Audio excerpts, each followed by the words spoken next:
যতটুকু আল্লাহ পাক দিয়েছেন এতে সন্তুষ্ট থাকেন। আমার 2 তলা বাড়ি আছে ভাই, আমার কিন্তু নাই, বলছি আর কি। মনে করেন আমার 2 তলা বাড়ি আছে, আপনি এতে সন্তুষ্ট থাকেন। আপনার একজন স্ত্রী আছে, সন্তুষ্ট থাকেন। আপনার একটা সুন্দর ব্যবসা আছে, সন্তুষ্ট থাকেন। আপনার এই 1 বিঘা জমি আছে, সন্তুষ্ট থাকেন। আল্লাহ যা দিয়েছেন এতে সন্তুষ্ট থাকেন, আল্লাহ আরো বাড়ায় দিবেন সব। অসন্তুষ্ট থাকলে আপনার মনটা অস্থির হয়ে থাকবে, কিভাবে আরো বাড়াবো আরো বাড়াবো।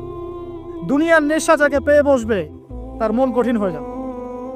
দুনিয়ার নেশা যাকে পেয়ে বসবে তার মন কঠিন হয়ে যাবে। আর যার মন কঠিন হয়ে যাবে তার মনের মধ্যে মৃত্যুর ভয় আসে না। আর যার মনে মৌতের ভয় আসে না তার মনে আল্লাহর নূরও আসে না। আল্লাহর নূর যার কলবে আসে না তার অন্তরে তাসকিয়া আসে না। বুঝাতে পারলাম? তাসকিয়া কেন আসে না? দুনিয়া পূজার কারণে আসে না। ব্যাস, যতটুকু আল্লাহ দিয়েছেন আমি সন্তুষ্ট। এটাকে কিভাবে আল্লাহর নিয়ামতের শুকরিয়া আদায় করা যায় এই চেষ্টা করতে হবে। বেশি বেশি আল্লাহর নিয়ামতের শুকরিয়া আদায় করবো ইনশাআল্লাহ, আল্লাহ পাক নিয়ামত বাড়িয়ে দিবেন ইনশাআল্লাহ। আল্লাহ বলেছেন লা ইন শাকারতুম লা আযীদান্নাকুম, তুমি খালি শুকরিয়া আদায় করো আমি নিয়ামত বাড়িয়ে দেব ইনশাআল্লাহ। আল্লাহ পাক আমাদের সবাইকে আল্লাহ পাকের নিয়ামতের শুকরিয়া আদায় করার তৌফিক দান করুন। মনের মধ্যে এই হিংসা, বিদ্বেষ, রিয়া, অহংকার দূর করার তৌফিক দান। সবার মধ্যে ভালো যেটা আছে নিয়ে নিবেন, খারাপটা ছেড়ে দিবেন। আর দুটো জিনিস বলে শেষ করে দিই, সেটা হলো অতিরিক্ত খাওয়া, অতিরিক্ত ঘুম, অতিরিক্ত কথাবার্তা বন্ধ করতে হবে। বুঝতে পারেন ভাই? এগুলোর সাথে তাসকিয়ার মারাত্মক সম্পর্ক আছে। আমি নিজেও ফিল করতেছি। শোনেন, যেদিন খুব বেশি ভোজন হয়ে গেছে সেদিন ঘুম হয় বেশি, ইবাদতের স্বাদ কমে যায়, নামাজে উঠতে অলসতা লাগে। কথা কি ঠিক না বেটি? অলসতা লাগে। বেশি খাওয়া, বেশি ঘুমানো, বেশি হাসাহাসি করা, বেশি ঠাট্টা মশকরা করা, বেশি কথা বলা, বেশি মানুষের সাথে মেলামেশা করা, এগুলো কলবকে শক্ত করে ফেলে। এই কথাগুলো কিন্তু সরাসরি হয়তো কোনো জায়গায় এভাবে পাবেন না, কিন্তু আমি আপনাকে সাজিয়ে বুঝিয়ে বলার চেষ্টা করছি। বেশি বেশি কথা যারা বলে মন বাচাল, মন শক্ত হয়ে যায়। এখন তো বাচালতার যুগ চলছে। টিভি খুললেই টকশো খালি বক বক বক বক বক বক। টকশো করতে করতে দেশের জিডিপি বাড়ায়, দেশকে একদম আমেরিকার পর্যায়ে নিয়ে চলে গেছে মনে হয়। ভাবখানে এমন কিছু বুদ্ধিজীবীর সলিউশন নাই, কিন্তু খালি বক বক বক বক বক বক। কোনো মডারেটর আসে, ও আবার বিতর্ক উস্কে দেয়। কিছু কিছু অনলাইন প্ল্যাটফর্ম থাকেন না, ও আবার মজা, এটাই তার বিজনেস, কারণ যত ভিউ হবে তত ডলার। এখানে ওর স্বার্থ, এটা সব স্বার্থ, সবই স্বার্থে হচ্ছে এখন, স্বার্থ আর স্বার্থ। ঠিক আছে? তো এত বেশি কথার দরকার নাই। আমরা জাতি হিসেবে কাজ করে দেখাবো ইনশাআল্লাহ। আমাদের সামনে কোরআন আছে, সুন্নাহ আছে, একটা ইসলাম প্রেমী জনগণ আছে, আমাদের তো তারুণ্যের শক্তি আছে, আমাদেরকে আল্লাহ শারীরিক শক্তি দিয়েছেন, মানসিক বুদ্ধিদীপ্ত একটা অবস্থান দিয়েছেন, আমাদের মাশাআল্লাহ ভালো নেতৃবর্গ আছে। ঐক্যবদ্ধভাবে আমরা ইসলামকে নিয়ে বিশ্ব জয় করবো। এত কথা নাই, খালি কাজ হবে ইনশাআল্লাহ। এত কথা কিসে? কথা বেশি বলবো না, কাজ বেশি করবো, ব্যাস, খালি কাজ হবে ইনশাআল্লাহ। আল্লাহ পাক যাদেরকেই দায়িত্ব দেখতে কেন তারা যেন কাজ করার তৌফিক অর্জন করে। আমরা আমাদের শ্রম দিয়ে, মেধা দিয়ে আমরা জাতিকে সাহায্য করবো ইনশাআল্লাহ। আমরা তরুণ প্রজন্ম, আমাদের মেধা দিয়ে, আমাদের বুদ্ধি দিয়ে, আমাদের শ্রম দিয়ে আমরা ইনশাআল্লাহ তাআলা দেশকে সাহায্য করব, জাতিকে সাহায্য করবো ইনশাআল্লাহ। পারবো না ইনশাআল্লাহ? আমি বলি আপনারা বেশি বেশি পড়াশোনা করেন, বড় বড় পোস্টে যান, দেশের দায়িত্ব নেন, নিয়ে দেশকে এগিয়ে নেন ইনশাআল্লাহ। করা যাবে না ভাই ইনশাআল্লাহ? চ্যালেঞ্জ তো নিতে হবে। খালি বসে বসে সমালোচনা করলে হবে নাকি? খালি বসে বসে সমালোচনা করলে কাজ হবে নাকি? ও ওটা পারে না, সে এটা পারে না, ওই দল সেটা পারে না, সেই দল সেটা পারে না, এই করতে করতেই তো এই অবস্থা। আপনি করে দেখাচ্ছেন না কেন? আমরা করে দেখাচ্ছি না কেন? এবার ধর্মীয় অঙ্গনে দেখা যায় ওই আলেম এই ভুল, ওই আলেমের এই সমস্যা, ওই আলেম এই পারে না, ওই আলেম সেই পারে না। আরে ভাই, আপনি আলেম হচ্ছেন না কেন? আপনি আলেম হন, হয়ে কাজ করে দেখান। অমুক বক্তার এই ভুল, তমুক বক্তার সেই ভুল, মাশাআল্লাহ আবু তো আদনানের এই ভুল, আপনি বক্তা হচ্ছেন না কেন? এই যে চেয়ারে আসেন, বসেন, বসে যান, বসে ওয়াজ করেন নাকি ভাই? এই ওয়াজ করেন না। না, এগুলো ওয়াজ না, এগুলো কমেডি। এগুলো কি কমেডি? রুচির দুর্ভিক্ষর অংশ এগুলা। আমাদের যে রুচির দুর্ভিক্ষ দেখা দিয়েছে, এগুলো তার জাজল্যমান প্রমাণ। এগুলো আর বলতে যাচ্ছি না, তাস্কিয়া নষ্ট হয়ে যাবে। আর লাস্ট 9 নম্বর বললাম, কি বলছি বলুন তো? মনের এই বিষয়গুলোকে দূর করা।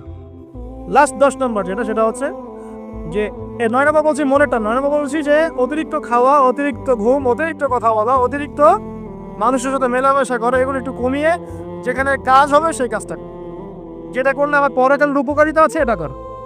আর 10 নম্বর লাস্ট অ্যান্ড ফাইনাল, তাসকিয়া বা আত্মশুদ্ধি অর্জন করতে হলে নবী সাল্লাল্লাহু আলাইহি ওয়াসাল্লামের রেখে যাওয়া এই যে দিন ইসলাম, এই ইসলামটাকে প্রতিষ্ঠার চেষ্টা করতে হবে। আল্লাহ পাক তৌফিক দান। ইসলাম যারা প্রতিষ্ঠার চেষ্টা করে তাদের সাথে আল্লাহ পাকের সবসময় একটা ভালো সম্পর্ক থাকে, এবং সে কখনো খারাপের দিকে যেতে পারবে না, কারণ সে তো একটা বড় দায়িত্ব নিয়ে মাঠে নেমেছে। সে যদি এখন খারাপের দিকে চলে যায় তাহলে তো জনগণ বিভ্রান্ত হয়ে যাবে এবং তার এই আমানতের খেয়ানত করা হবে। এই ফিকিরই তাকে খারাপ পথে যেতে বাধা দিবে, এবং তাসকিয়া তার মনের মধ্যে থাকবে ইনশাআল্লাহ। সে যদি ডানে বামে চলেও যায়, এই দিন প্রতিষ্ঠার এই যে তাড়না, এটা তাকে আবার ফিরিয়ে নিয়ে আসবে ইসলামের দিকে ইনশাআল্লাহ। আল্লাহ পাক আমাদের যুবক ভাইদেরকে নবী সাল্লাল্লাহু আলাইহি ওয়াসাল্লাম রেখে যাওয়া এই পবিত্র দিন ইসলাম সমাজে পালন করার, প্রচার করার, প্রসার করার, প্রতিষ্ঠা ঘটানোর তৌফিক দান করুন বলে আমিন। আমরা আজকের এই সংক্ষিপ্ত আলোচনায় শিখলাম যে তাসকিয়া বা আত্মশুদ্ধি হচ্ছে সমাজ পরিবর্তনের সবচেয়ে ইম্পর্টেন্ট জিনিস, সবচেয়ে ইম্পর্টেন্ট হাতিয়ার। এটা অর্জন করার জন্য অনেক মাধ্যম আছে। আমি আপনাদের জন্য 10টা মাধ্যম আজকে বলেছি। 1 নাম্বার কথা কি বলেছিলাম ভাই? নিজের ফিকির, আগে নিজের নফসের ফিকির করা। 2 নাম্বার কি বলেছিলাম বলেন? হ্যাঁ, নিজের পরিবারের মধ্যে ইসলাম কায়েম করা। মাশাআল্লাহ। 3 নাম্বার কি বলেছিলাম? হ্যাঁ, কোরআনুল কারীম তেলাওয়াত, কোরআনুল কারীম তেলাওয়াত করার কথা বলেছি। 4 নাম্বার কি বলেছি? বেশি বেশি আল্লাহর জিকির করা। 5 নাম্বার বলেন, আমার সাথে বলেন, আল্লাহর কাছে বেশি বেশি দোয়া। 6 নাম্বার মওতকে স্মরণ, মানে কবরকে জিয়ারত করা, মওতকে স্মরণ করা। 7 নাম্বার হকপন্থী তাসকিয়া প্রাপ্ত উলামায়ে কেরামের সহবতে থাকা, তাদের লেকচার শোনা, তাদের বই পুস্তক পড়া। ঠিক আছে? 8 নাম্বার কি বলেছে বলেন? হ্যাঁ, মনের মধ্যে যত রকম হিংসা, বিদ্বেষ, রিয়া এগুলো আছে, এগুলো সব কি করতে হবে? পরিহার করতে হবে। 9 নাম্বার, 9 না 8 হবে? 9 নাম্বার বেশি কথা, বেশি খাওয়া, বেশি ঘুম, ইভেন বেশি সহবাস, এগুলো ত্যাগ করতে, আল্লাহ ত্যাগ করো। এটাই হালালের কথাই বললাম, হারাম তো দাঁত। হারামের যদি চোখ থেকে থাকে আল্লাহর রাস্তা তওবা করেন, কারণ জিনার সাথে সম্পৃক্ত কোনো ব্যক্তির দ্বারা দিনের একামত সম্ভব নয়। জিনা করলেই মনে নূর চলে যাবে। এই যে আজকের লেকচারটা শুনলেন, বাসায় গিয়ে যদি আজকে রাত্রে কোনো নগ্ন মেয়ের ছবি চোখের সামনে পড়ে যায়, আজকের সমস্ত লেকচারের নূর নষ্ট হয়ে যাবে। আপনি নিজেই বুঝতে পারবেন যে আপনার কলব থেকে নূরটা চলে গেল। যদি কেউ আজকে আল্লাহ না করুক ভুল করে কোনো খারাপ মুভি দেখে ফেলেন, বাসায় গিয়ে দেখবেন যে আপনার আজকের যে তাসকিয়া, এই যে ভালো লাগলো কথাগুলো শুনতে, মনটা পবিত্র হলো, ভালো ফিলিংসটা নষ্ট হয়ে যাবে। হুযায়ফা রাদিয়াল্লাহু আনহু বলতেন, আমরা যখন ইয়া রাসূলুল্লাহ আপনার সাথে থাকি তখন ঈমান বেড়ে যায়, বাসায় গেলে মনে হয় মুনাফিক হয়ে গেছে। তার বাসায় গিয়ে যদি আমরা খারাপ কাজে লিপ্ত হয়ে যাই, এই নূর তাসকিয়াটা নষ্ট হয়ে যাবে। আল্লাহ পাক আমাদেরকে বোঝার তৌফিক দান। আর সর্বশেষ সবচেয়ে ইম্পর্টেন্ট লাস্ট এন্ড ফাইনাল হচ্ছে নবীর রেখে যাওয়া দিন। নবীকে ভালোবাসেন কিনা ভাই?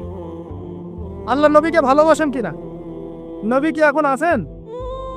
আচ্ছা, নবী সাল্লাল্লাহু আলাইহি ওয়াসাল্লামের রেখে যাওয়া সুন্নত কি আছে? তার উপর নাজিল হওয়া কোরআন কি আছে? তার দ্বীন ইসলামটা আছে কি না মিটে গেছে? সেই আল্লাহ কি আছেন না নাই? আচ্ছা, আল্লাহ পাক আছেন, তার কিতাব আছে, তার নবীর সুন্নত আছে, তার দ্বীনও আছে। এই দ্বীন পালন করা, প্রচার প্রসার করা, প্রতিষ্ঠার দায়িত্ব কার? কাদের? বাল্লু করবে? গরু ছাগল করবে? না আমরা যদি সত্যিকারের আশিক রাসূল হয়ে থাকি, আমরা দিন প্রতিষ্ঠা করবো ইনশাআল্লাহ। চেষ্টা করব। প্রতিষ্ঠা মানে কি? আপনার যা আছে তাই দিয়ে দিনকে সাহায্য করে। জমি আছে, একটা মাদ্রাসা করেছেন, দিনের জন্য করলেন মাসাত। এতিমের দায়িত্ব নিয়েছেন 10টা, দিনের জন্য করলেন। একটা মসজিদ করেছেন, দিনের জন্য করলেন। একটা বই লিখেছেন, দিনের জন্য। লেকচার দিয়েছেন, দিনের জন্য। খুতবা দিয়েছেন, দিনের জন্য। একটা অ্যাসোসিয়েশন করেছেন, দিনের জন্য করেছেন। দিনের উপকার আসে এমন যে কোনো কিছুই আল্লাহর পথের জিহাদ ইনশাআল্লাহ। আল্লাহ পাক আমরা সবাইকে দিনের জন্য দাওয়াত এবং জিহাদের তৌফিক দান করুন বলি আমি। এটা সবচেয়ে বেশি ইম্পর্টেন্ট। কারণ আমি তাসাউফ এবং আত্মশুদ্ধি বই যেটা আছে আল্লামা তাকি উসমানী দাওয়াত বারাকাতু, আল্লামা তাকি উসমানীর বইগুলো বাসায় সবাই কিনবেন। আমি পরামর্শ দিই আল্লামা তাকি উসমানীর যে বইগুলো আছে এগুলো বাসায় কিনে পড়া শুরু করবে, অনেক গভীর জ্ঞান পাবেন ইনশাআল্লাহ। তো তার তাসাউফ আত্মশুদ্ধি বইয়ের মধ্যে তিনি এনেছেন যে অনেক বড় বড় বুজুর্গানা দিন তারা তাজকিয়ার জন্য এই আমলটাকে বেশি গুরুত্ব দিতেন, সেটা হলো আল্লাহর কাছে বেশি বেশি দোয়া করা। কি করা ভাই? বেশি বেশি দোয়া করা, মানে চলতে ফিরতে দোয়া করতে থাকতেন। কেমন? যেমন ধরেন যে এমনও বুজুর্গ ছিলেন, আলেমে দ্বীন ছিলেন, যারা রাস্তায় হাঁটছেন, বাজারে যাচ্ছেন, বাজারে যাওয়ার সময় আল্লাহকে বলছেন, আল্লাহ বাজারে যাচ্ছে, বাজারে আমার কেনাকাটা যেন সহজ হয়। আমরা কি বাজারে যাওয়ার সময় এরকম কথা বলি? বাসায় ঢুকছেন, বলছেন আল্লাহ বাসায় ঢুকছি, বাসার পরিবেশটা যেন ভালো থাকে, এখানে যেন গিয়ে কোনো বিপদের খবর না শুনে। আল্লাহ আমি মানে ব্যবসায় যাচ্ছি, আজকের ব্যবসাটা আল্লাহ যেন সুন্দর হয়, ভালো হয়। মানে প্রতিটা কাজেই তারা দোয়া করতে থাকতেন। বুঝতে পারছেন না কথা? প্রতিটা কাজেই দোয়া করতে থাকতেন যে আল্লাহ আমার জুতার ফিতা ছিঁড়ে গেছে, আমার জুতার ফিতা দাও। আল্লাহ আমি খুব ক্ষুধার্ত, আল্লাহ একটু ভালো খাবারের ব্যবস্থা করুন। আল্লাহ আমি খুব পিপাসার্থ, আমার জন্য একটা ভালো হালাল পানির ব্যবস্থা করুন। আল্লাহ আমার সন্তানটা অসুস্থ, আল্লাহ তাকে শেফা দিও। আল্লাহ আমি স্ত্রী সন্তানকে রেখে সফরে আসছে, আল্লাহ বাসায় তুমি ওদেরকে হেফাজত করো। মানে প্রতিটা কাজের প্রতিটা চিন্তা আল্লাহর সাথে শেয়ার করে। এটা যে যত বেশি করতে পারে তার সাথে আল্লাহ পাকের সম্পর্ক তত বেশি দাম। আর এটা করলে তিনটা লাভ। কটা লাভ ভাই? যে দোয়াটা করবেন হয় সাথে সাথে আল্লাহ পাক আপনাকে দিবেন, না হলে এই দোয়ার ওসিলায় আপনার তাকদীরের কোনো বিপদ আল্লাহ দূর করে দিবেন। মনে করেন আপনি দোয়া করেছেন, আল্লাহ আমাকে কালকে এই ব্যবসার এই কাজটা তুমি সলভ করে দেন। কালকে গিয়ে দেখলেন সেই কাজটা আপনি পান নাই। আপনার কাছে মনে হচ্ছে যে হয়তো আমি দোয়া করলাম, কবুল হয় নাই, কিন্তু হয়তো এই দোয়ার ওসিলায় আপনার আগামী পরশু দিনের একটা বিপদ আপনার তাকদীরে আসতো, ওইটা আসে নাই। কথা কি বুঝতে পারলেন আমার কথা? এইভাবে আল্লাহ পাক দোয়ার বদৌলতে মানুষের তাকদীর থেকে অনিষ্টগুলো দূর করতে থাকেন। আর এটাও যদি না হয়, কিয়ামতের মাঠে নেকির পাল্লায় ওইটা আপনাকে আল্লাহ দিয়ে দিবে। ওই দিন মানুষ বলবে যে কাশ দুনিয়াতে আমার কোনো দোয়াই যদি কবুল না হইতো, আজকে আমি জান্নাতে যেতে পারতাম। ওই দিন আমরা এই কথা বলবো। অতএব বুদ্ধিমান সে ব্যক্তি যে বেশি বেশি আল্লাহর কাছে দোয়া করতে থাকে, প্রতিটা বিষয়ে আল্লাহর কাছে দোয়া করতে থাকেন। আল্লাহ আমার মনটা অস্থির, মনটাকে শান্ত করো। আল্লাহ আমাকে কোরআন শিক্ষার তৌফিক দাও। আল্লাহ আমাকে নামাজ পড়ার তৌফিক দাও। আল্লাহ আমি হারাম সম্পর্ক থেকে বেরিয়ে আসতে চাই, আমাকে হালাল একটা সম্পর্ক করার তৌফিক দাও। দোয়া করা যায় না ভাই? আল্লাহ পর্দা করতে চাই, পর্দার পরিবেশ তৈরি করে দাও। আল্লাহ রিজিকের সমস্যায় বলছি, একটা চাকরি ব্যবসার ব্যবস্থা করে দাও। দোয়া করা যায় না ভাই? দোয়া করতে আমাদের কাছে আসেন কেন? হুজুর এটা যে ফু দিয়ে দেন, এখানে ফু দিয়ে দেন, এখানে দোয়া করে দেন, এটা করে দেন, সেটা করে দেন। আমি আপনার আবেগ কতটুকু বুঝতে পারবো? আমার দরকার একটা জব, এই জব ছাড়া আমি চলতেই পারছি না। আপনার ওই চাহিদা তো আমি বুঝতে পারবো, আপনার চাহিদার ফিলিংসটাকে আমি বুঝতে পারবো। আপনার বাবা চলে গেছেন, বাবা হারানোর ব্যথা আপনি বুঝতে পারছেন, আমি খালি বলতে পারবো মুখ দিয়ে আল্লাহ আপনার বাবাকে মাফ করুন। আমি কি আবেগটা অনুভব করতে পারলাম? ওদের দোয়া সরাসরি আল্লাহর সাথে করার চেষ্টা করেন। আল্লাহ পাক এটাই বলেছেন যে ওয়াইদা সাআলাকা ইবাদি আন্নী ফাইন্নী করিব, যখন আমার বান্দারা আমার সম্পর্কে জিজ্ঞাসা করে, হে নবী বলে দিন আমি খুব কাছেই আছি। উজিবু দাওয়াতাদ দাঈ ইযা দাআন, যখন বান্দা আমাকে ডাকে, দোয়া করে, আমি সরাসরি তার দোয়া কবুল করি, শুনি। একদম ঘাড়ের রগ, এই যে ঘাড়ের রগের চাইতে আল্লাহ আমাদের কাছে আছেন। সুবহান। বাস আজকে ফিরে আসেন প্রিয় ভাই, আজকেই ফিরে আসেন, আল্লাহর কাছে দোয়া করা শুরু করেন। আল্লাহ পাক তৌফিক দান করুন। আর দোয়া কবুলের অনেক সময় আছে, এই যে ওয়াজ মাহফিলের সময়, হালাকার সময়, শেষ রাত্রে, তাহাজ্জুদে, ফরজ নামাজের আগে পরে, হ্যাঁ বৃষ্টি বর্ষণের সময়, অনেক দোয়া আছে, সময় আছে। এই সময়গুলোতে দোয়া করলে আল্লাহ দোয়া কবুল করবেন ইনশাআল্লাহ। আর সবচেয়ে ভালো একটা অস্ত্র শিখিয়ে দিই আপনাদের, দিব। অন্য একদিন বলেছিলাম একটা লেকচারে, আর একবার মনে পড়ে গেল বলে দিই। যদি দেখেন দোয়া আপনার কবুল হচ্ছে না দীর্ঘদিন ধরে, আল্লাহ পাকের কাছে ওযু অবস্থায় 2 রাকাত নামাজ পড়ে, কিছু ভালো কাজ করে, মানে ধরেন একটু কোরআন তেলাওয়াত, একটু দান সাদাকা, বা একটু আত্মীয়দেরকে দান সাদাকা, বা একটু এতিমের মাথায় হাত তোলানো, বা দিনের রাস্তায় কিছু খরচ করা, একটা ভালো কাজ করে হাত তুলে আল্লাহকে বলবেন, আল্লাহ তোমার সন্তুষ্টির জন্য আমি এই ভালো কাজটুকু করলাম। আল্লাহ তোমার তাওহীদের কালিমা লা ইলাহা ইল্লাল্লাহ এর ওসিলায় আমার দোয়াটা কবুল করো। ইনশাআল্লাহ তাআলা আপনি আপনার দোয়ার ফল পাবেন ইনশাআল্লাহ। পরীক্ষিত আমার জীবনে এমন সময় গিয়েছে যে নিঃশ্বাস নিতে পারবো কিনা এটার গ্যারেন্টি ছিল না, শ্বাস নিতে পারবো কিনা গ্যারেন্টি ছিল না। আর মনে করবেন না এগুলোর জন্য অদৃশ্য কোনো শক্তি দায়ী, এইগুলোর জন্য আপনার আমার মতো দাড়ি টুপি বলে কিছু মানুষই দায়ী। এটা বুঝতে পারছেন? বাস আর কিছু বললাম। অতএব দাড়ি টুপি পাগড়ি জুব্বা ঘোমটা দেখলে লাফানো শুরু করবেন না কখনো। বহু মুনাফিক সমাজে ঘুরে বেড়ায় এইসব লেবাসে। এদের কাজই হলো নিজের ভাইয়ের কষ্ট খাওয়া। কি করা বলেন তো?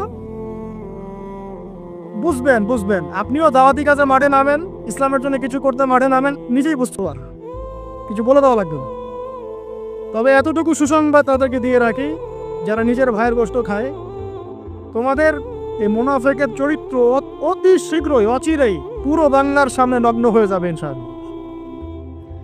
বাংলার মানুষ আর এখন বোকা না, তারা সব বোঝে, তারা জানে, তারা উপলব্ধি করতে পারে।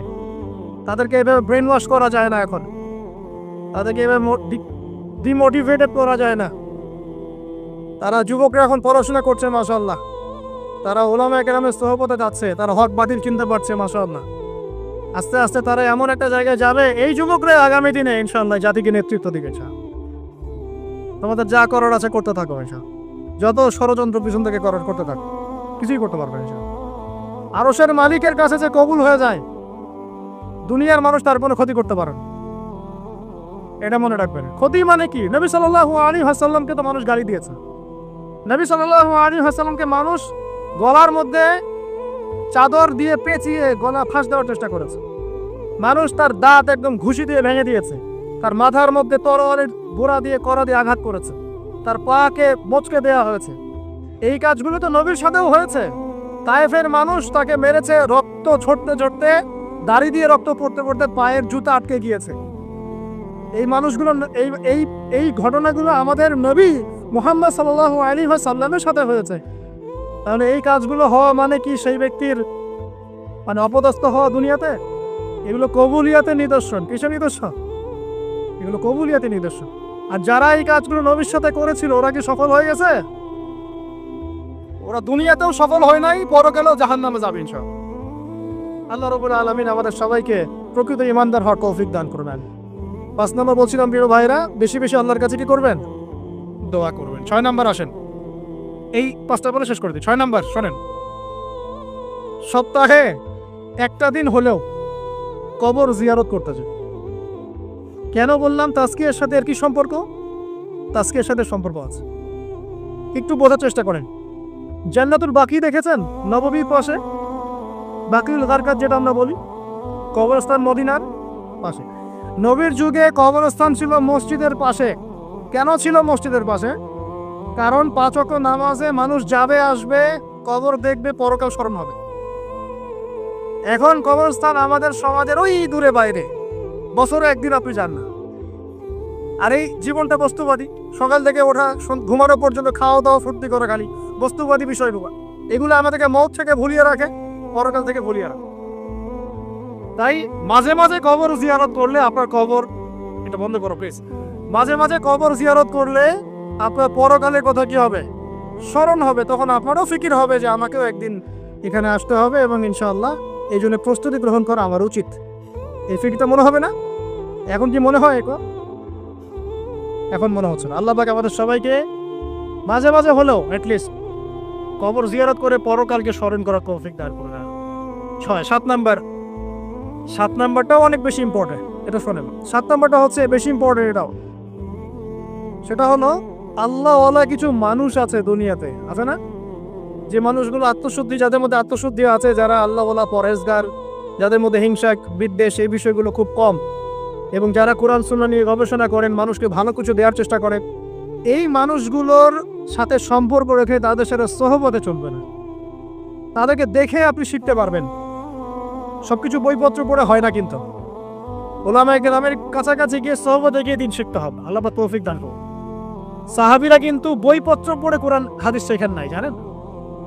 তারা কোরআন হাদিস এগুলো শিখেছেন স্বয়ং নবীকে দেখে শিখেছেন। দেখে শিখেছেন না? তার পরের জেনারেশন সাহাবীদেরকে দেখে শিখেছেন, তার পরের জেনারেশন তাবেঈদেরকে দেখে শিখেছেন, তার পরের জেনারেশন তাবেঈনদেরকে দেখে শিখেছেন। এইভাবে আস্তে আস্তে আস্তে আস্তে এই সিলসিলা চলে আসছিল। এখন আমরা কি করি? ইন্টারনেট দেখে শিখি। কি দেখে শিখি?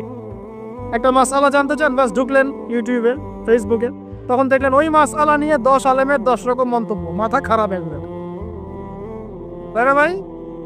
তারপরে দেখেন যে অমুক যা বললো তমুকের বিরুদ্ধে।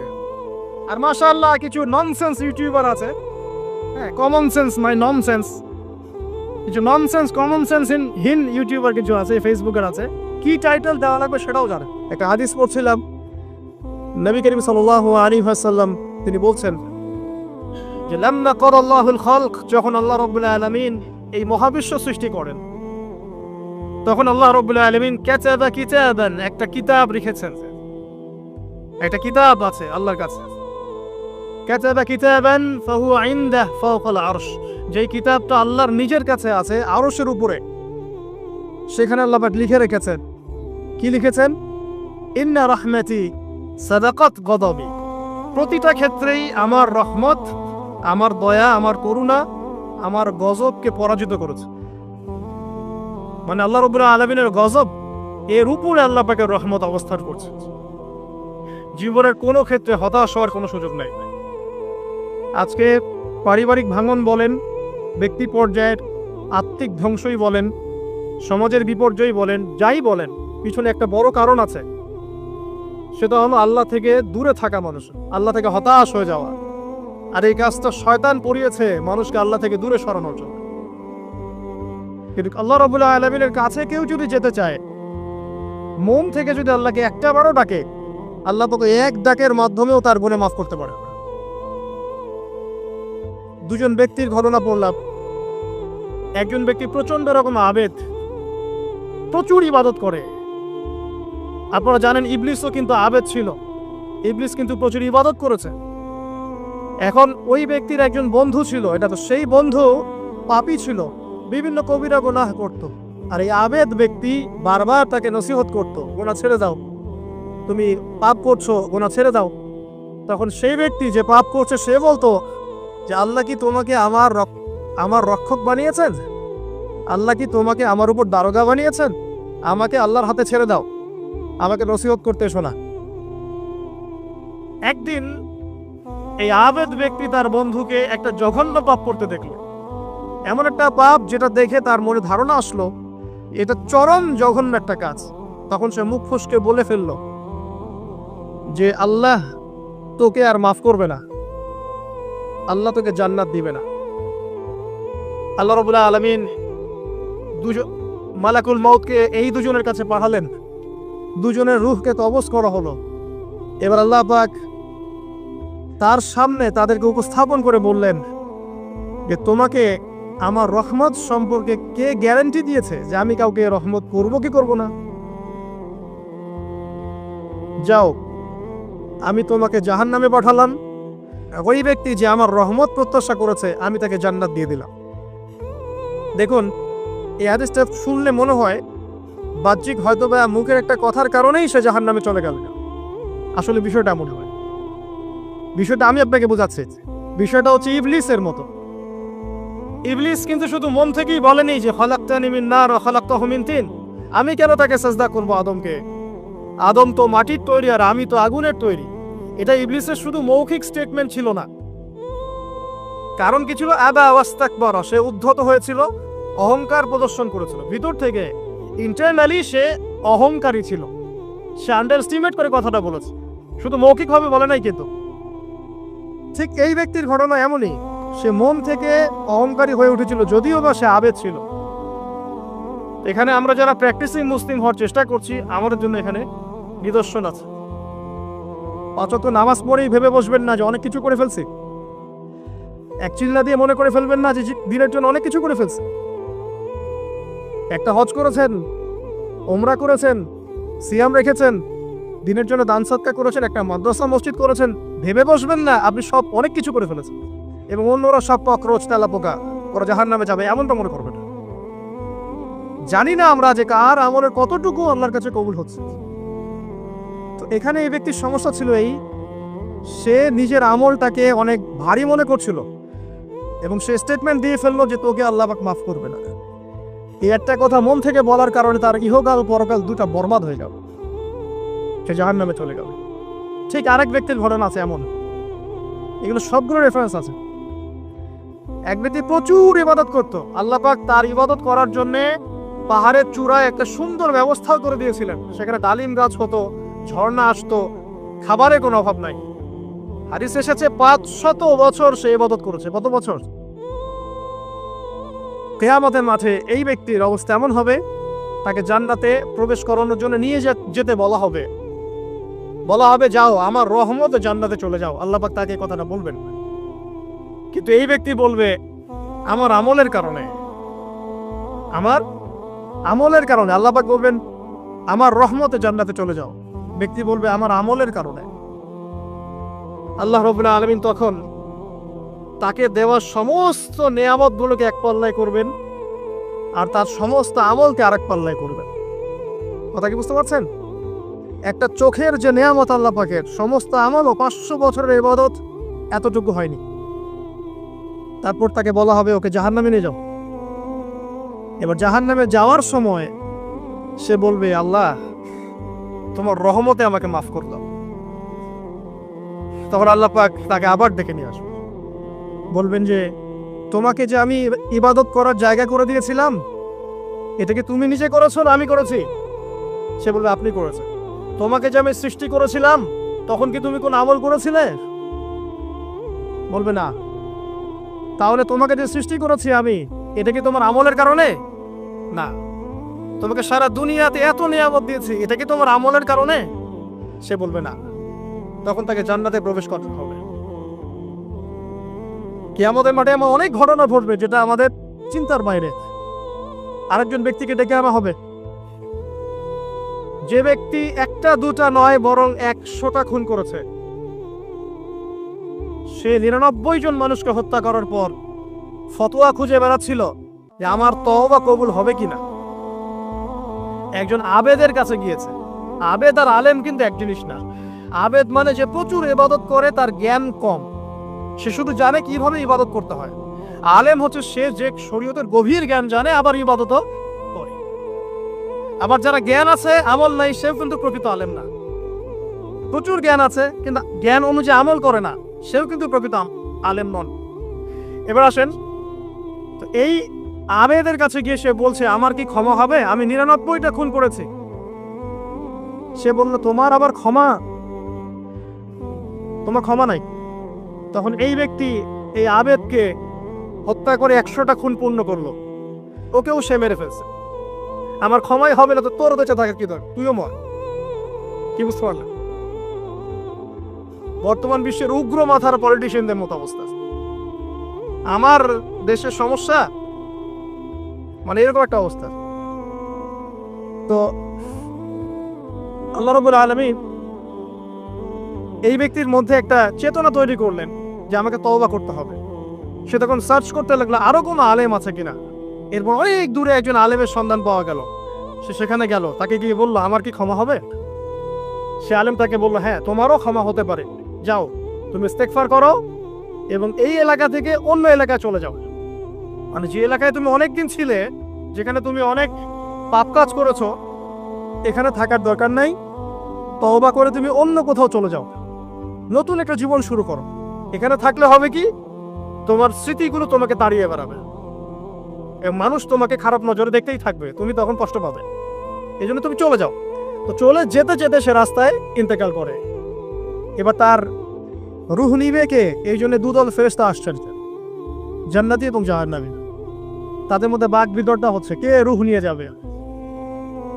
তো জাহান্নামী ফেরেশতারা বলছেন সে এতগুলো খুন করেছে, তার রূহটা আমরা নিমনি। আর জান্নাতি ফেরেশতারা বলছেন না, সে তওবা করতে এসেছিল, অতএব সে আল্লাহর অভিমুখী হয়েছে, তার রূহটা আমরা নিব। আল্লাহ পাক এখানে একটা কৌশল করলেন। আল্লাহ পাক ফেরেশতাদেরকে বললেন তোমরা রাস্তাটাকে পরিমাপ করে দেখো, যেদিকে যাচ্ছিল তার পরিমাপ বেশি নাকি যেখান থেকে এসেছে ওর পরিমাণ বেশি? আল্লাহ পাক জমিনকে আদেশ করলেন, হে জমিন তুমি প্রশস্ত হয়ে যাও। এবার পরিমাপ করে দেখা গেল সে তওবার দিকে আসছিল, এর পরিমাণটা বেশি। এই একটা কাজের ওসিলা আল্লাহ পাক তাকে মাফ করে দিলেন। মনে রাখবেন, এটা মৌখিক বিষয় ছিল না, সে মন থেকে, ভিতর থেকে কিন্তু সে আল্লাহর প্রতি অনুভূত হয়েছিল। এই মনের বিষয়টা আল্লাহ ছাড়া কেউ জানে না। আপনি দেখতে পারেন সমাজে অনেকে দাড়ি, টুপি, পাগড়ি, জুব্বা সব লাগিয়ে ঘুরছে। বিশ্বাস করেন তাদের মনটা এমনও হতে পারে যে জানোয়ারের চেয়েও কুৎসিত, তেমনও হতে পারে। আবার আপনি দেখবেন সমাজে এমন অনেক মানুষ ঘুরছে যারা হয়তো অনেক পাপে লিপ্ত মনে হচ্ছে, কিন্তু মনের মধ্যে সততা আছে। আর যার মনের মধ্যে সততা আছে, আল্লাহ বা কোনো না কোনো দিন ইনশাআল্লাহ তাকে হেদায়েত দিবেন। এটা আমরা আমাদের অভিজ্ঞতা থেকেও দেখেছি। এমন অনেক মানুষকে আমরা দেখেছি যে ড্রাগ অ্যাডিক্টেড ছিল, মিউজিক করেছে, হারাম সম্পর্কের মধ্যে ছিল, নামাজ ঠিক মতো পড়ে নাই, কিন্তু যখনই আল্লাহর কথা আলোচনা হতো দেখতাম সে খুবই শান্তভাবে মন থেকে কথা শুনছে। এই কথা শুনতে শুনতে শুনতে একদিন মাশাআল্লাহ এখন দেখবেন যে চিল্লা দিয়ে বেড়াচ্ছে বিভিন্ন মসজিদ। আল্লাহ হেদায়েত দিয়েছে, সব ছেড়ে দিয়েছে। এরকম মানুষের অভাব নাই কিন্তু সমাজে। তো এখানে আল্লাহ পাকের রহমত বা দয়ার একটা উজ্জ্বল দৃষ্টান্ত দেখতে পারবেন। ঠিক এরকম আরো একটা ঘটনা আছে। বড় ব্যক্তি এত পাপ করেছে যে শেষে মৃত্যুর সময় সে সন্তানদেরকে ডাকছে, ডেকে বলছে যে আমি যখন মারা যাব আমার লাশটাকে তোমরা কবর দিও না, যদি আল্লাহ পাক আমাকে ধরতে পারেন তাহলে খবর আছে আমার। কি করতে হবে? সে বলছে যে আমার দেহটাকে তোমরা পুড়িয়ে ফেলবে, এবং পুড়িয়ে ফেলার পরে ছাইগুলোকে একত্রিত করবা, পুরো অর্ধেক ছাই সমুদ্রে ভাসিয়ে দিবা, অর্ধেক ছাই বাতাসে উড়িয়ে দিবা। সন্তানরা তাই করলো। মৃত্যুর পর আল্লাহ পাক এই সমুদ্র এবং জমিনকে বাতাসকে আদেশ করলেন যে তোমরা ছাই জড়ো করে দাও। আর মানুষ আর জিন আল্লাহর কথা না শুনলেও এই প্রকৃতি আল্লাহ পাকের কথা শোনে। বিজ্ঞান বলে প্রকৃতি থেকে সব হচ্ছে। কি প্রকৃতি? প্রকৃতি কি, কাকে বলে? মানুষকে আল্লাহর ইবাদতকে বাদ দিয়ে প্রকৃতি পূজায় নিয়ে গেছে। এই পুরো প্রকৃতির মহাবিশ্ব এক আল্লাহর ইবাদত করে। কে সৃষ্টি করলো প্রকৃতি? প্রাকৃতিক ভাবে হয়েছে সবকিছু বলে, আল্লাহ থেকে হয়েছে বলা যাবে না। বললে আপনি মৌলবাদী হয়ে যাবেন। আল্লাহ শব্দ ইউজ করলে আপনি মৌলবাদী হয়ে যাবেন। ধর্মতাত্ত্বিক শব্দগুলোকে আস্তে আস্তে উঠিয়ে দেওয়া হয়েছে। দেখবেন যুক্তি, বিজ্ঞান, দার্শনিক শব্দগুলোকে আনা হয়েছে। এটা টেকনিক্যালি করা হয়েছে। কোন সেকুলার মিডিয়াতে আপনি দেখবেন না ইনশাআল্লাহ বলছে। ইনশাআল্লাহ প্রমাণ করবে যে আপনি আস্তিক না নাস্তিক। তো প্রকৃতিকে আল্লাহ পাক আদেশ করলেন, এই সমুদ্র ছাই জড়ো করো, এই বাতাস ছাই জড়ো করো। তারা ছাই জড়ো করে দিল।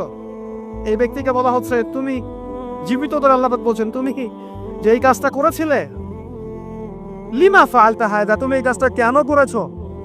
তখন এই ব্যক্তি উত্তর দিচ্ছে, মিন খাশিয়াতিকা ইয়া রাব্বি ওয়া আনতা আ'লাম। হে আল্লাহ, আমি আমার বুঝে যা এসেছে আপনার ভয়েই আমি এই কাজটা করেছি, আর আপনি খুব ভালো করেই জানেন যে আমি আপনার ভয়ে করেছি নাকি অন্য কোনো কারণে করেছি। মানে আপনি আমার মনের কথা জানেন। আল্লাহ পাক তাকে মাফ করে দিন। আপনাদেরকে আমি সেই ব্যভিচারী মহিলার কথাও মনে করাই, যে ছিল একজন প্রস্টিটিউট মহিলা, পতিতা। এবং এগুলোকে আমরা এখন প্রমোট করছি। আমরা এখন অশ্লীলতাকে প্রমোট করছি। এই কথা বলতে আমাদের বুক কাঁপা উচিত নয় যে আমরা এখন অশ্লীলতাকে প্রমোট করছি। আমরা এখন কাপড় খোলার সংস্কৃতি থেকে যাচ্ছি। যে কাপড় খুলে দিয়েছিল ইবলিস। ইবলিস আমাদের বাবা মার কাপড় জান্নাতে খুলে দিয়েছিল, এটা কি জানেন? ফল খাওয়ার পরে এই ফল খেতে কে প্রবুদ্ধ করেছে? ইবলিস। গাছের কাছে গিয়ে ফল ভক্ষণ করার পর সর্বপ্রথম আমাদের পিতামাতার গা থেকে কাপড় খুলে পড়ে গেছে।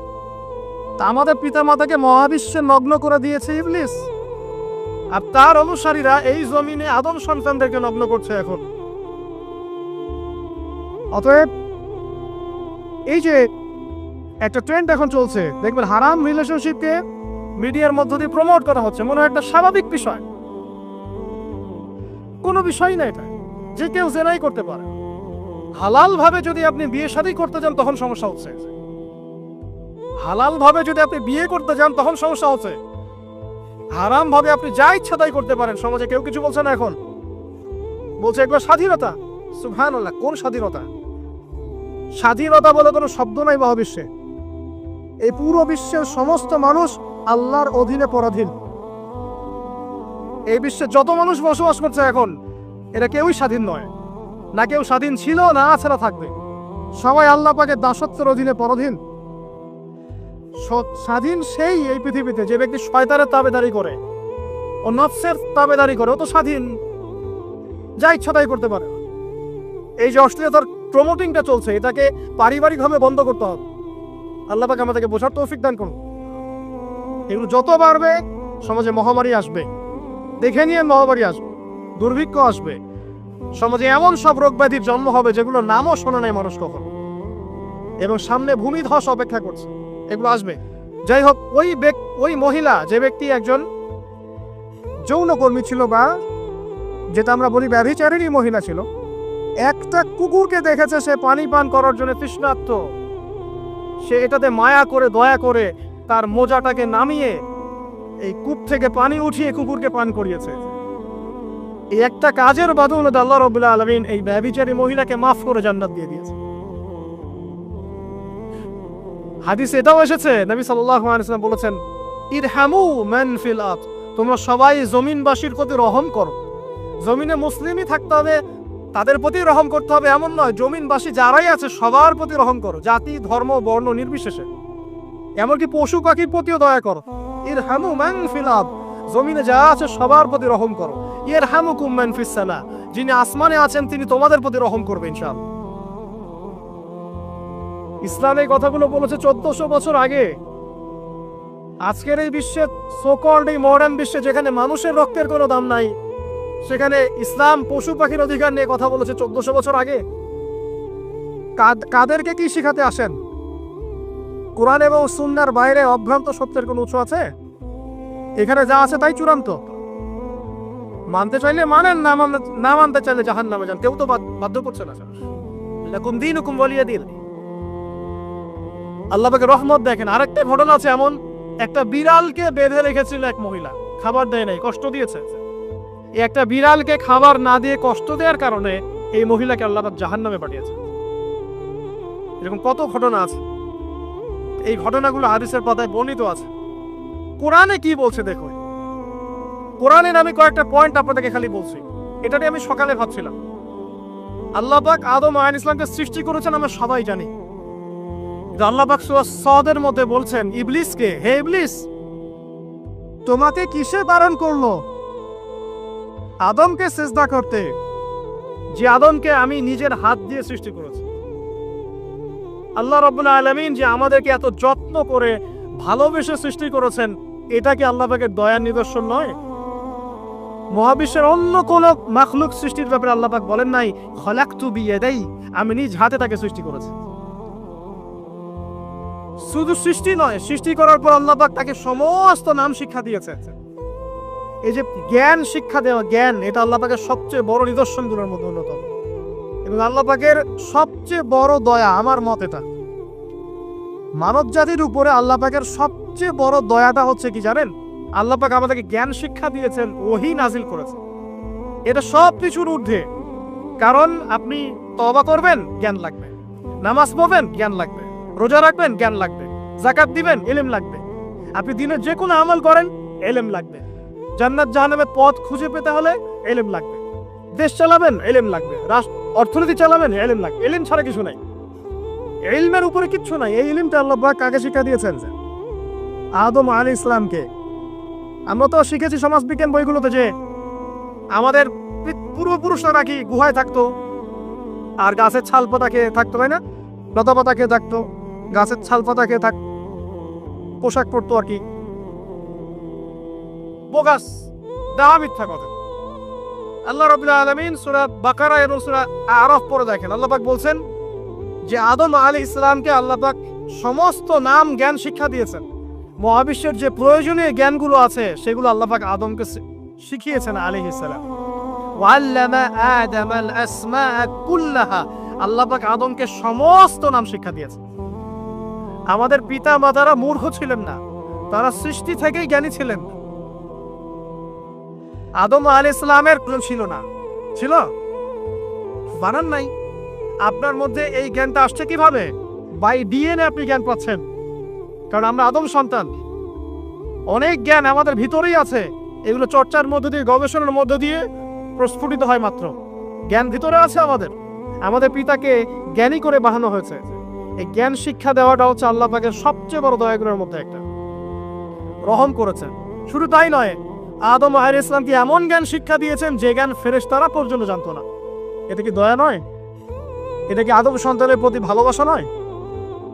তারপরে সেজদা করিয়েছেন। মহাবিশ্বে অন্য কাউকে কি সেজদা করানো হয়েছে? কোরআনে কি এমন কোনো দলিল আছে যে আদম আলাইহিস সালাম ছাড়া অন্য কাউকে সব ফেরেশতারা সেজদা করেছেন? আছে? তাহলে এই যে সম্মান দেয় আল্লাহর পক্ষ থেকে, সম্মান কিসের ভিত্তিতে? সম্মান শারীরিক ক্ষমতার ভিত্তিতে? সম্মানটা কি কারণে?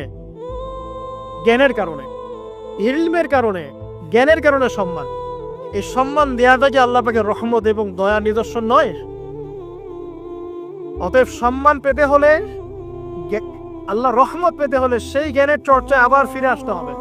আপনি যদি আজও সেই ওহির জ্ঞানের চর্চা করেন, আল্লাহ পাক এই পৃথিবীবাসীর বুকের মধ্যে আপনার জন্য সম্মান পয়দা করে দিবেন ইনশাআল্লাহ। দেখেন, ওই সেই জ্ঞানী যদি আপনি এখনো চর্চা করেন, আজও আপনি সম্মানিত হবেন ইনশাআল্লাহ। ব্যক্তি চর্চা করলে ব্যক্তি সম্মানিত হবে, একটা পরিবার চর্চা করলে ওই পরিবার সম্মানিত হবে, একটা সমাজ যদি চর্চা করে সেই ওহির জ্ঞান, ওই সমাজ সম্মানিত হবে। একটা দেশে যদি আপনি ওই ওহিভিত্তিক জ্ঞান ছড়িয়ে দেন, পুরো দেশকে আল্লাহ পাক সম্মানিত করবে ইনশাআল্লাহ, পুরো জাতিকে সম্মানিত করবে ইনশাআল্লাহ। আরো সামনে যান, এই যে আদম এবং হাওয়া আলাইহিস সালাম গাছের কাছে চলে গেলেন, ফল খেয়ে ফেললেন, কারণ আমরা আদম সন্তান, ভুল করি। আল্লাহ পাক সাথে সাথেই বহিষ্কার করে দিয়েছেন?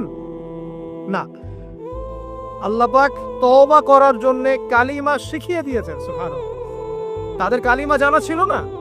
আল্লাহ পাক বলছেন ফাতালাক্কা আদম মির রাব্বিহি কালিমাত।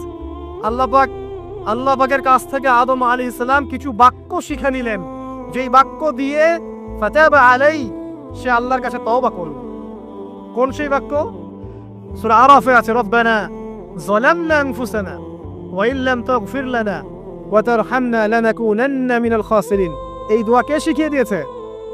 আল্লাহ। এই তওবার বাক্য যে শিখিয়ে দেয়, এটা কি দয়ার পরিচয় নয়? আমরা আল্লাহর কাছে ফিরে যাব, তওবা করব, ইস্তেগফার করব, এই জ্ঞানটা শিখিয়ে দেয়া কি আল্লাহ পাকের দয়ার পরিচয় নয়? না, আমরা কিভাবে ক্ষমা চাইতাম না? কিভাবে ক্ষমা চাইলে আল্লাহ পাক সমস্ত গুনাহ মাফ করবেন, এই পদ্ধতিগুলো বলে দেয়া কি আল্লাহ পাকের দয়ার পরিচয় নয়? তারপর সামনে যান, পৃথিবীতে নামিয়ে দিয়ে আল্লাহ পাক ক্ষান্ত হয়ে যাননি। আল্লাহ রাব্বুল আলামিন আসমান থেকে হেদায়েতের গ্রন্থ পাঠিয়েছেন, বলেছেন এই গ্রন্থের মধ্যে যা আছে মেনে চললে তোমরা আবার জান্নাতে ফিরে আসবে ইনশাআল্লাহ। আল্লাহ পাক আদম এবং হাওয়া আলাইহিস সালাম এবং আদম সন্তান সবাইকেই সৃষ্টি করেছেন, উদ্দেশ্য হচ্ছে আল্লাহ পাক আমাদেরকে জান্নাত দিতে চান। আল্লাহ পাক চান যে আমরা যেন জান্নাতে যাই। যদি আমরা জান্নাতে যেতে না পারি পরকালে, একটা কারণে যেতে পারবো না, অনলি একটা কারণ, সেটা হলো আমাদের নিজের দোষে। একটা কারণ, যারা জাহান্নামে যাবে মানুষ এবং জিনদের মধ্যে, নিঃসন্দেহে মহাবিশ্বে তারা ছাড়া জাহান্নামে যাওয়ার উপযুক্ত কেউ ছিল না। ও জাহান্নামে যাওয়ার উপযুক্ত ছিল বলেই আল্লাহ পাক তাকে জাহান্নামে পাঠাবেন। আর যারাই জান্নাতে যাবে প্রত্যেকেই শুধু আমলের বদৌলতে যাবে না, বরং আল্লাহ পাকের রহমতেই যাবে। কেউই তার আমল দিয়ে জান্নাতে যেতে পারবে না। আল্লাহ পাকের রহমত যাদের উপরে বর্ষিত হবে তারাই জান্নাতে যাবে ইনশাআল্লাহ, কে আমল দিয়ে যেতে পারবে না। যত আমলই করি বলা যাবে না এই আমলের বদৌলতে জান্নাতে যেতে পারবো, আল্লাহ পাক দয়া না করলে হবে না।